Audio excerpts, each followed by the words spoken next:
Sir, so I will tell you one thing. This was my first attempt. So, in the first attempt, we are not really aware of how the mains exam goes. We are only aware of how the prelims exam pans out. So, for the prelims, मेरा ये था कि जब prelims का मैं काफ़ी focus, I was heavily focused on prelims. तो mains का I did not do much. But one thing is for certain, once you are able to clear the prelims, you get a huge confidence boost. And the 3 months in between, you can really capitalize on that because of your positive mindset. So I believe अगर थोड़ा बहुत mains का रह भी गया है, you can easily cover it in the 3 months after prelims, because more or less हमारा जो GS1 का कुछ कुछ प्रिपरेशन है वो प्रीलिम से हो जाती हैं.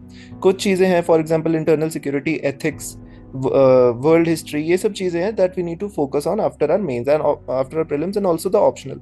So if one has done about two things out of these 4 5 topics, then I think they can safely just switch on to prelims. Because what happens is if you don't clear prelims, it is a huge setback to you.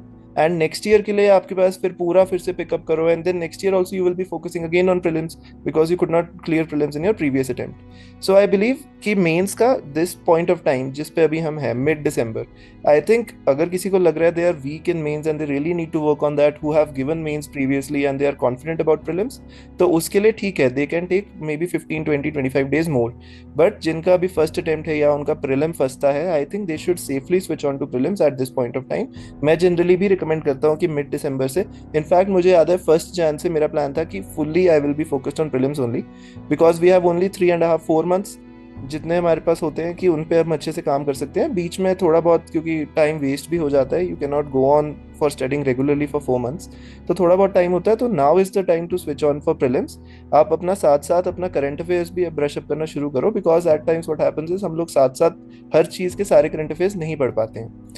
वो मेरे साथ भी दिक्कत आता था कि current affairs इतना ज़्यादा रेगुलरली नहीं पढ़ पा रहे हैं, तो एंड में हमें करंट अफेयर्स पे भी काम करना है और अपना स्टैटिक अच्छे से रिवाइज भी करना है. सो एक बार हमारा बेसिक्स हमने पहले पढ़ लिए थे, बीच में थोड़ा बहुत मेंस पढ़ा है. So now is the time to start that first revision.